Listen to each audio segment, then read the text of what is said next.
இவன் ஒண்ணு நல்லா தெரிஞ்சுக்கணும். சிவகங்கை மாவட்டம், மதுரை மாவட்டம், ராமநாடு மாவட்டம், இந்த 3 மாவட்டத்துக்கு எம்புட்டு மழை பெஞ்சு மக்கள் ஒரு 40 பேர் அழிஞ்சா கூட, இல்ல 400 பேர் அழிஞ்சா கூட இந்த மாவட்டத்துக்கு லீவ் தர மாட்டாங்கடா. லீவே தர பாவம் இல்ல, நீ பாவம், உனக்கு லீவ் தர மாட்டாங்க. நம்ம பீடை பிடிச்ச மாவட்டம்டா, நம்மளாம் பீடையடா, நம்ம பீடைய. நீ லீவ் விடுவாங்க, நீ எப்படா நீ நம்பலாம்? நம்ம ஊருக்கு அப்புறம் ரெட் அலர்ட் போடுவேன் நினைக்க. ரெட் அலர்ட் எங்களுக்கு என்னன்னே தெரியாதுடா, எங்களுக்கு தெரியாதா? நியூஸ்ல போட்டா எல்லா மாவட்டம் டேய் இல்லாம சிவகங்கை இருந்துச்சா, மதுரை இருந்துச்சா, ராமநாடு இருந்துச்சா? நீ சொல்லு. உங்க அப்பா சிவகங்கைக்காரன்டா, சரியா? உங்க அப்பா சிவகங்கைக்காரன், நீ சிவகங்கை, இவன் ராமநாடுக்காரன், உங்க ஆத்தா மதுரைக்காரி. நம்ம வந்து ஜென்ம பீடையடா, நமக்கு லீவே கிடையாது, நமக்கு லீவ் விட மாட்டாங்க.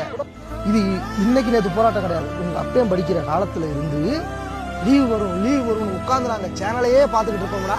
அத்தனை மாவட்டம் கிடையாது, நம்மளை தாழ்ந்த மாவட்டம் ஆயிட்டோம் நம்ம.